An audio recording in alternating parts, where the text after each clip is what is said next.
Bon bah voilà, je suis célib. Et du coup, depuis quelques temps, j'ai des nouveaux meilleurs amis. Tinder, Bumble, Raya, Happen. Pour être totalement transparent, j'ai testé pas mal d'applis de rencontres, comme la plupart des gens célibes de mon âge, j'imagine. Au début, j'avoue, j'y croyais pas des masses, je pensais pas que c'était un truc pour moi. Mais un jour, un pote m'a convaincu. Il m'a dit franchement, mets-toi dessus, c'est pratique, tu vas voir, pour faire de nouvelles rencontres, passer à autre chose. Et finalement, un soir dans mon canapé, j'ai téléchargé ces apps qu'on connaît tous, et sans m'en rendre compte, j'ai commencé à y passer de plus en plus de temps. Au début, c'était assez inoffensif, c'était un quart d'heure de temps en temps, donc je matais une série, dans le métro, même au taf, en vrai ça m'est arrivé. Et résultat, je suis resté scotché à mon iPhone des heures, des soirées, des semaines, voire des mois entiers. J'ai parlé à un nombre incalculable de personnes, sans être capable de remettre aujourd'hui un nom ou un visage sur ces gens-là. En fait, tous mes moments libres étaient devenus une bonne occasion d'ouvrir Tinder. Et alors la semaine dernière, j'étais à Lille pour voir ma grand-mère, et je lui ai posé plein de questions sur sa vie, notamment sur comment elle avait rencontré mon grand-père. Je connaissais pas cette histoire, et tu vois, je me suis mis à me poser plein de questions. Comment les applis de rencontre ont modifié notre manière de rencontrer les gens? En quoi elles ont changé notre façon de consommer l'amour? Consommer, j'ai conscience que le mot est un peu hard, mais je le pense vraiment. Quel impact concret ont Tinder, Bumble et compagnie sur nos relations amoureuses? Est-ce que ces apps finalement ont pas bousillé notre capacité à rencontrer de nouvelles personnes? Est-ce qu'on est encore capable aujourd'hui de faire le premier pas sans message? Ça nous pose pas un problème de société de donner autant de données intimes à des grandes boîtes? En allant me coucher, j'étais un peu matrixé. Et je me suis dit que j'allais commencer à enquêter sur le sujet. Une application de rencontre qui sur un site de rencontre. C'est l'application de rencontre la plus rentable au monde. Beaucoup d'applis de rencontres. Les applications de rencontre, c'est l'application Bumble. Tinder. Foot, c'est Grindr. Tinder.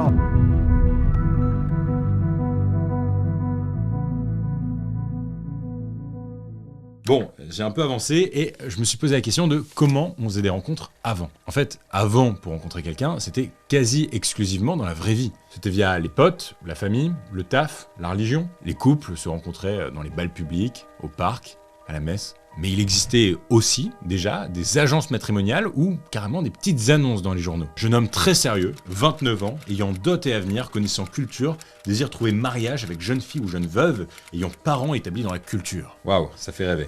En fait, on peut presque dire que c'est l'ancêtre des bio-Tinder. Bon, et même si ces petites annonces, elles marchaient plutôt pas mal, on va pas se mentir, jusqu'à il y a pas si longtemps, la majorité des couples se formaient entre des gens qui avaient des connexions plus ou moins proches, et qui étaient donc souvent issus du même milieu social. Il existait, et il existe toujours d'ailleurs, des rallyes mondains, des grandes soirées dansantes où se retrouvent en général des jeunes issus de familles plutôt bourgeoises. L'ambition des parents derrière, c'est de se dire, bon bah ma fille ou mon fils va pas se mettre avec n'importe qui. Et le fait de se mettre en couple avec une personne du même groupe religieux ou social, ça a un nom, ça s'appelle l'homogamie. Et cette homogamie, c'était vraiment pas simple d'y échapper jusqu'à l'invention d'un truc, Internet. Bon, on n'est pas dans l'histoire d'eux, mais je peux pas m'empêcher de faire un peu de chronologie. Il y a moins de 50 ans, si t'allais voir quelqu'un et que tu lui disais que t'as rencontré l'âme sœur grâce à ça, bon déjà il saurait pas ce que c'est, mais en plus ça lui paraîtrait dingue. Et pourtant, en préparant cette vidéo, j'ai réalisé que la rencontre numérique, c'est quand même assez vieux. Enfin, assez vieux.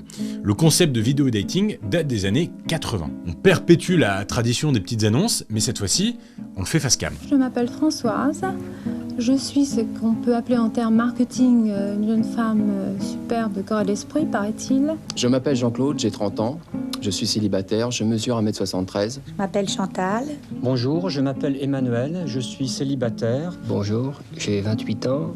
Je me prénomme Pierre. Et donc, ce qui a vraiment permis de démocratiser tout ça, c'est l'arrivée d'Internet. Internet a permis la démocratisation de la rencontre amoureuse sans réelle médiation, donc sans l'intermédiaire de nos proches. Et ça a permis un truc formidable, ça a permis à des gens qui évoluaient pas du tout dans les mêmes cercles de se rencontrer. Et donc, les sites et les applications de rencontres font leur apparition au milieu des années 90. Déjà en 95, c'est la naissance de Match.com aux États-Unis. Et en France, ça prend pas tout de suite. En fait, il faut attendre 6 ans pour voir la petite sœur française de Match s'imposer ici. Ce site, c'est mythique.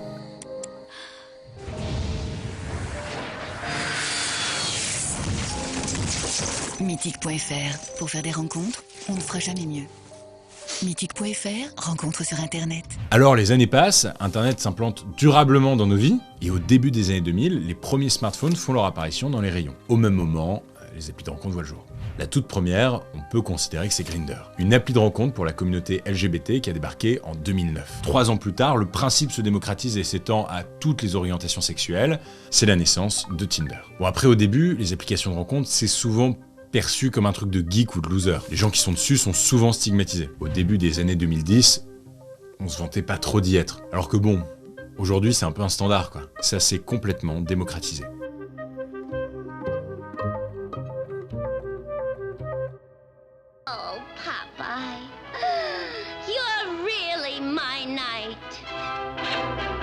Aujourd'hui, clairement, le regard a changé. Et d'ailleurs, je vous ai demandé sur Insta, Kasparget. C'est cadeau. Si vous aviez déjà utilisé des applis de rencontre. Et j'ai quasiment eu que des réponses positives. J'ai utilisé des applications de rencontre telles que Tinder, Fruits, Badoo. J'ai même essayé Happen aussi. J'ai commencé, j'avais 19 ans. C'était toutes mes ensembles dessus en même temps. J'ai utilisé un petit peu Tinder il y a 3 ans. Et j'ai rencontré ma copine avec qui je suis toujours depuis. Pris par dépit, je me suis quand même inscrit sur des sites de rencontres. Je suis une femme, j'ai 32 ans. J'ai rencontré ma femme actuelle il y a 7 ans sur l'application. Un site de rencontre avec des fruits, voilà. Bref, entre vous, mes potes et moi, ça fait pas mal de gens déjà sur les applis de rencontre. Je peux carrément vous donner des chiffres, parce que j'ai bossé. En France, d'après une étude IFOP qui date de 2018, près de 26% des Français se seraient déjà inscrits au moins une fois sur une plateforme de rencontre. Et ce chiffre monterait à 59% pour les hommes de 25 à 34 ans. 6 mecs sur 10 de mon âge, on peut pas vraiment dire que ce soit un truc marginal. Bon, et même si j'ai pas de chiffres précis, j'ai quand même lu que depuis le Covid, les apps gagnent beaucoup de terrain. Elles sont de plus en plus utilisées par de plus en plus de monde. Et je le vois bien autour de moi, mon frère qui est au lycée, des amis de mes parents quinquagénaires, à même quelques seniors de mon entourage, tout le monde est sur Tinder. Fini la stigmatisation, c'est vraiment devenu un phénomène de société. Et si les gens utilisent de plus en plus d'applis de rencontre, il faut dire aussi qu'il y a de plus en plus de choix d'apps de rencontre. Rien qu'en France, par exemple, on recense plus de 2000 sites et applications de rencontre. Alors il y a les classiques qu'on connaît tous, Tinder, Bumble, etc. Mais il y en a aussi des spécifiques par orientation sexuelle, je vous parlais tout à l'heure de Grindr, des apps selon ta religion, je pense à Mektoub pour les musulmans, G-Swipe pour les juifs ou Even pour les chrétiens. Bref, aujourd'hui j'ai l'impression que chaque communauté a son app. Et en parlant de ça, j'ai testé pour vous, uniquement pour la science, Raya. Raya, qu'est-ce que c'est? C'est ce truc-là. Normalement, c'est pour les gens qui bossent dans les industries créatives. Il y a des gens qui bossent dans le ciné, dans des startups, et des mannequins, des DJ, des youtubeurs maintenant. Bon, la vérité c'est que c'est surtout une app de rencontre pour des gens qui ont une certif sur Insta.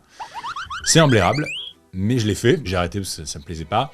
Mais je trouvais ça intéressant d'essayer. Et en gros, pour vous expliquer le process du truc, tu dois avoir 2 parrains pour rentrer sur l'app, tu dois connecter ton compte Instagram, ensuite il faut que les équipes de Raya t'acceptent, et il y a un deal par contre, c'est que tu ne peux pas montrer que tu es sur l'app.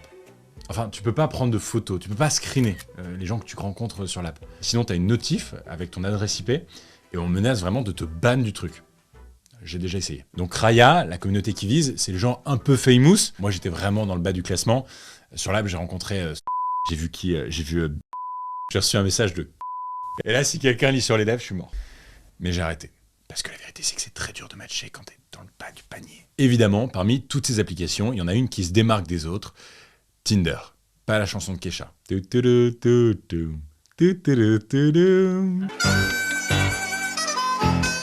Tinder, c'est un truc de dingue. Les mecs, ils sont dans 190 pays. En France, aux États-Unis, en Bolivie, en Papouasie, en Arménie, au Liban. Tinder, c'est 1,6 milliard de swipes par jour et 50 millions d'utilisateurs actifs dans le monde.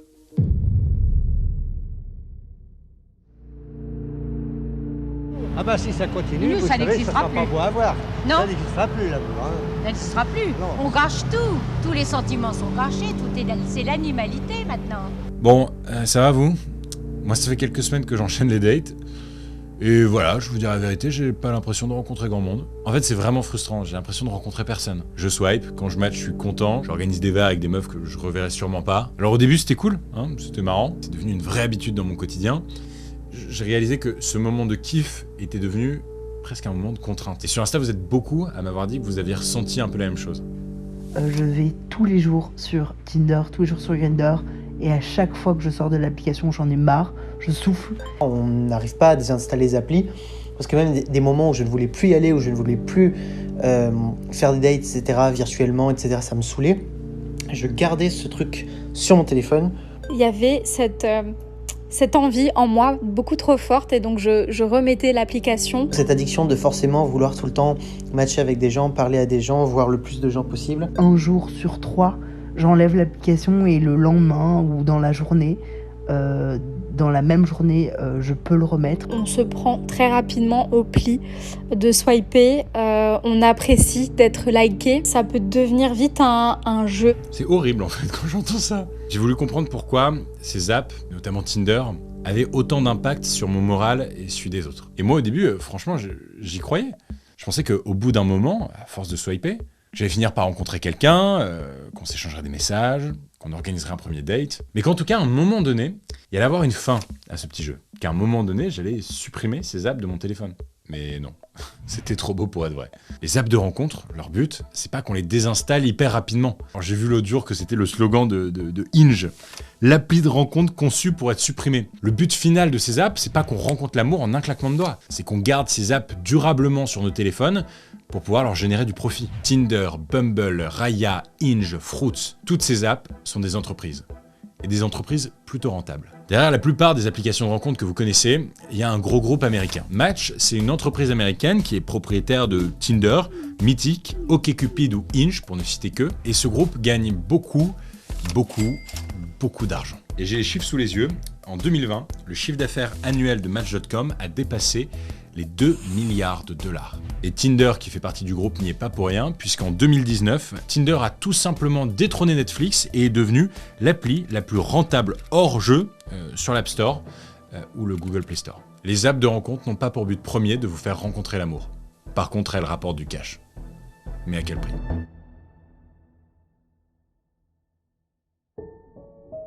Timide de tous les pays, réjouissez-vous, le bip bip de l'amour est arrivé, c'est le flashing. La première fois que j'ai téléchargé Tinder, je me suis pas trop posé de questions. C'était gratuit, pratique, je l'ai fait, c'est tout. Enfin, gratuit, pas exactement. Comme je galérais à avoir des matchs, je me suis dit que je pourrais bien dépenser quelques euros par mois pour pouvoir un peu booster mon profil. En fait, il faut savoir que la plupart des applications de rencontres reposent sur le modèle économique suivant, le freemium. Premium, c'est la contraction de free, qui veut dire gratuit, et premium, qui veut dire premium. Ces apps sont gratuites quand on les télécharge, mais elles proposent des options payantes qui permettent à ceux qui s'abonnent d'avoir accès à plus de fonctionnalités, comme booster la visibilité de son profil ou savoir qui t'a déjà liké. Et j'avoue, je l'ai fait. J'ai été le bon client, comme 5 millions d'utilisateurs sur Tinder qui disposent d'un compte payant. D'ailleurs, je trouve ça intéressant. Je me suis rendu compte en faisant des recherches que parmi ceux qui disposent d'un compte Tinder payant, il y a principalement des mecs. Alors c'est pas forcément parce que c'est des gros charros, mais c'est surtout dû au fait qu'ils sont en surnombre sur ces apps. Et après, c'est des maths. Quand ils cherchent une relation hétéro, ils sont beaucoup plus nombreux que les filles. Donc ils ont beaucoup moins de chances d'avoir un match parce qu'il y a plus d'offres que de demandes. Et même si les chiffres officiels des applis ne sont pas rendus publics, d'après plusieurs articles, on peut dire que sur Tinder, le taux de succès moyen pour une femme serait de 50% contre 2% pour les mecs. C'est vraiment un écart significatif. Les personnes qui bossent pour ces apps savent que les mecs vont tellement galérer à matcher sur l'appli que ça va tellement les frustrer qu'ils vont finir par payer pour espérer matcher. Tout ça, c'est un nom, ça s'appelle la frustration programmée. Et d'ailleurs, certains spécialistes, comme le PDG de l'application Once, disent que Tinder va carrément jusqu'à activer des mécanismes de frustration dans les cerveaux des hommes qui seraient susceptibles de payer des abonnements. En fait, c'est pas si compliqué. L'algo identifierait des profils qui ont un certain niveau de revenus ou d'études et qui seraient donc plus prêts à dépenser de l'argent que d'autres. Il ferait en sorte que leur profil apparaisse moins jusqu'à ce qu'ils soient tellement frustrés qu'ils finissent par prendre un abonnement. Et, comme par hasard, qu'ils réussissent à matcher. Quand je vous disais que l'objectif de Tinder, c'était pas forcément de nous rendre heureux, là, c'est presque flippant.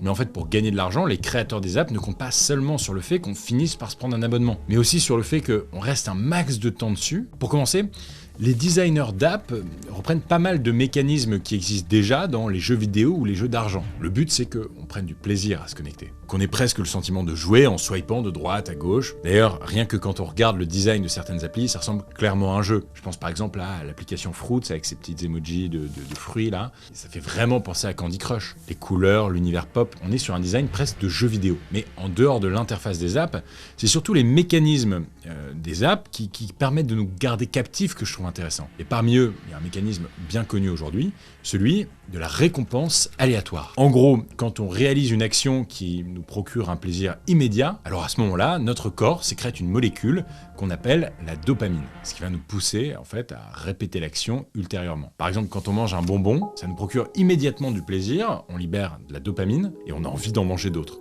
Pour en revenir donc au mécanisme de la récompense aléatoire, il faut comprendre que quand la récompense est inattendue parce que aléatoire, ça multiplie l'effet de plaisir. Par exemple au casino, quand tu joues aux machines à sous, le fait d'être récompensé de manière hyper rare et aléatoire, ça rend le plaisir d'autant plus intense. Donc, quand après avoir passé 20 minutes à ne pas réussir à aligner 3 symboles sur ta machine, et que comme par magie, après avoir actionné la machine, c'est enfin le jackpot, t'es surpris, t'es heureux, et tu libères de la dopamine. Ce mécanisme, c'est le même sur les applications de rencontre. Tu swipes, et au bout d'un moment, tu matches, tu sécrètes ta dopamine, et tu recommences, sempiternellement.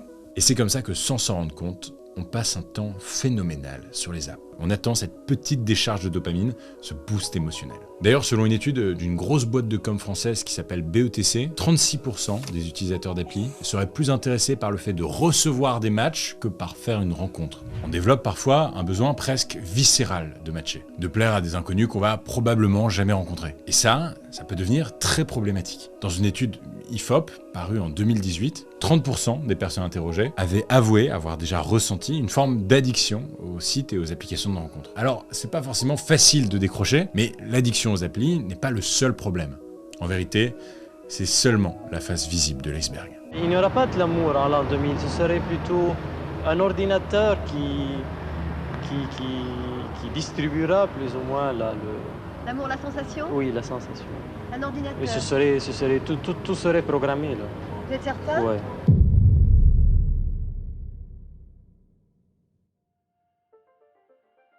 En plus de nous rendre accros, j'ai un peu l'impression que les algos ont la main mise sur notre vie amoureuse. Je veux dire, quand on y réfléchit, ce sont quand même les algos qui décident de nous montrer certains profils plus que d'autres. On délègue le hasard de la rencontre à l'algo. C'est quand même une sacrée responsabilité aux conséquences lourdes sur nos parcours de vie, quoi. D'ailleurs, pour mon enquête, j'ai lu un livre écrit par la journaliste Judith Duportail, L'amour sous algorithme. C'est une enquête de ouf sur les dessous assez flippants de Tinder.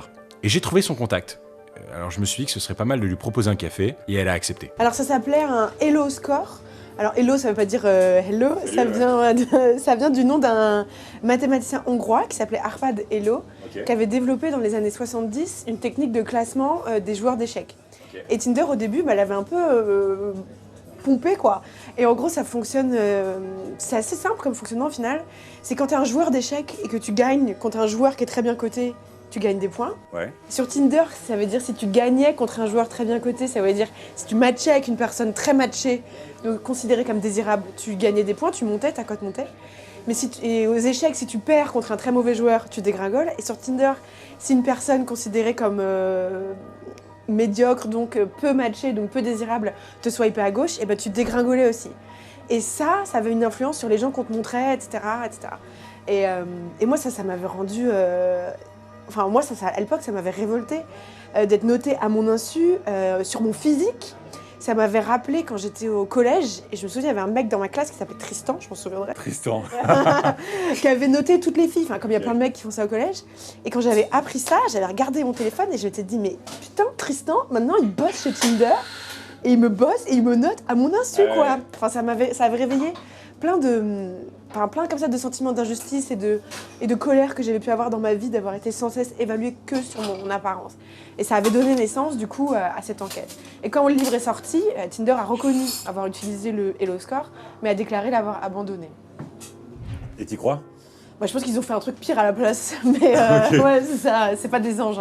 C'est pour ça que j'ai trouvé que la démarche de Judith était hyper intéressante. Elle a demandé à Tinder de lui envoyer tout ce qu'ils avaient sur elle, tous les messages qu'elle avait envoyés, tous les profils qu'elle a matchés, tout ce que Tinder a, Judith l'a demandé. T'es allé demander à Tinder les données qu'ils avaient sur toi. C'est ça.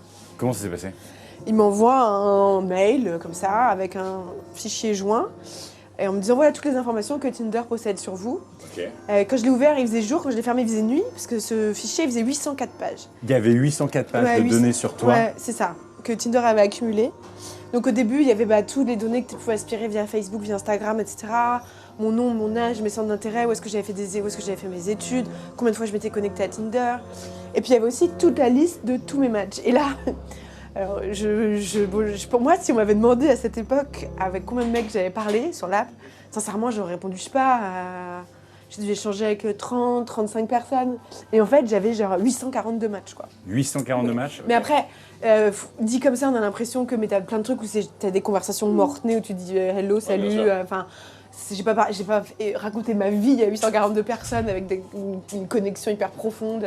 C'était plutôt triste à observer. Tout ça mélangé, en fait, ça donnait de lire ça comme ça à froid.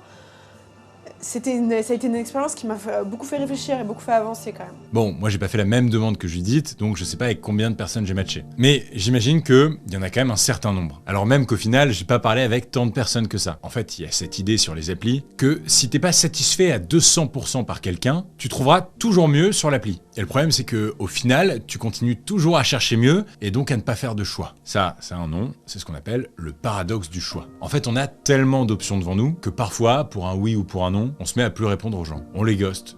Tout simplement parce qu'on a trouvé mieux ailleurs et que si les apps de rencontre permettent plutôt facilement d'engager la discussion avec des inconnus, elles permettent surtout très rapidement de s'en désengager en un claquement de doigts. Alors, on s'est tous déjà fait ghoster.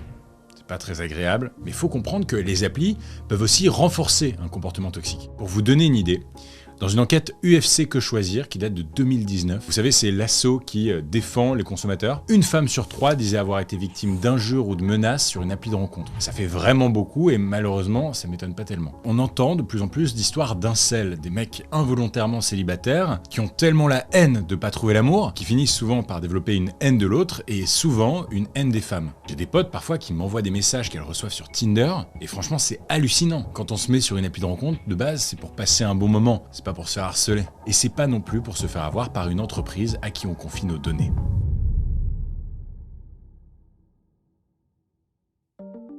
Bon, j'ai une angoisse un peu plus méta, un peu plus globale, celle des données. Quand Judith m'a expliqué toutes les données que Tinder avait emmagasinées sur elle, ça m'a fait super flipper. 800 pages de données. Je trouve ça assez perturbant de me dire qu'il y a des grosses boîtes américaines qui possèdent plein de données hyper intimes sur des millions et des millions de personnes à travers le monde. Ces entreprises, elles savent ce qu'on aime, ce qu'on n'aime pas, elles savent où on est, elles savent notre orientation sexuelle, elles savent ce qui nous attire ou non chez une personne. Parfois, elles ont des infos sur nos pratiques sexuelles, sur nos fantasmes, elles stockent parfois même des données médicales sur nous, ou des nudes qu'on aurait envoyées à quelqu'un, sans penser que le ou la destinataire ne serait pas la seule à avoir une trace de ces photos. Alors bon, tant que ces données sont stockées, anonymisées et qu'elles sont pas utilisées, on se rend pas forcément compte du risque. Mais le truc, c'est que certaines grosses boîtes derrière les apps peuvent décider de vendre nos données. D'ailleurs, à ce sujet, il y a une histoire qui est parue récemment dans la presse qui m'a choqué. En gros, aux États-Unis, un groupe catholique ultra conservateur a dépensé 4 millions de dollars pour acheter les données d'applications homosexuelles comme Grindr. Et le but de ce groupe catho ultra conservateur, c'était d'identifier les prêtres actifs sur ces apps pour les signaler auprès des évêques à travers les États-Unis. Disons les mots, c'est une chasse à l'homme et c'est hyper flippant.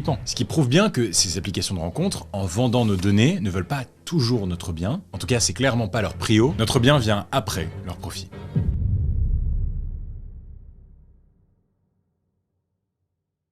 Bon, alors, on est quelques semaines plus tard. Le but de mon enquête, c'est pas de dresser un tableau seulement hyper noir des applis de rencontre. Je veux dire, il y a plein de personnes qui en sont hyper satisfaites. Rien qu'autour de moi, j'ai plein de potes qui se sont mis en couple grâce à Tinder ou Bumble. Maintenant, une fois que j'ai dit ça, je pense que c'est quand même important de garder en tête les différents points que j'ai voulu montrer dans cette vidéo. D'ailleurs, en faisant quelques recherches, je suis tombé sur une pétition qui date de 2020, qui a été lancée par une appli de dating qui s'appelle Abrico. Et concrètement, elle demande aux applis de rencontre d'informer clairement des mécanismes d'addiction qu'elles mettent en place et donc des risques encourus. En gros, les personnes derrière cette pétition demandent à ce que ces apps de rencontre soient soumises au même décret que celui qui impose aux jeux d'argent et de hasard d'écrire cette petite phrase à force qu'on connaît tous. Jouer comporte des risques, endettement, isolement, dépendance. Partager un numéro non surtaxé pour être aidé. Et je pense vraiment que c'est une bonne idée. Et ça vaut aussi pour tous les créateurs de contenu qui font la promotion de ces applis de rencontre. Au passage, cette vidéo est sponsorisée par Fruits.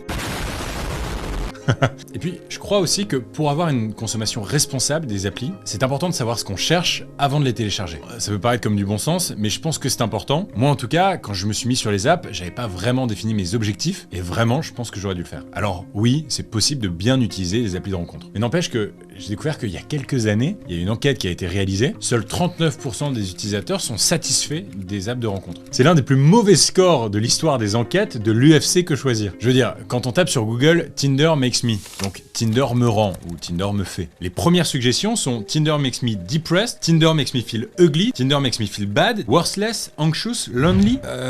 C'est horrible, c'est affreux, c'est que du négatif. En fait, il y a un certain ras-le-bol à swiper sans s'arrêter. Un ras-le-bol qui pousse de plus en plus de jeunes à quitter les applis pour revenir aux bonnes vieilles méthodes. Puisque de toute façon, proportionnellement, les applis de dating mènent finalement assez peu à de vraies rencontres. Alors, est-ce que ça veut dire que les applis de rencontre sont en train de mourir? Est-ce que dans 10 ans, utiliser Tinder, ce sera devenu un truc de boomer rumeur. J'ai vu une story de Cyrus North il y a quelques mois où il partageait une du magazine Society. L'article décrivait une nouvelle tendance en matière de dating. Aujourd'hui, il y a des gens qui publient de longs Google Docs sur Twitter dans lesquels ils se présentent vraiment en détail en espérant trouver l'amour. C'est presque le retour des petites annonces, mais sur les réseaux. Bon, à voir où ça mènera. Et moi, finalement, après plusieurs semaines d'enquête, j'ai retrouvé l'amour. Mais pas sur Tinder.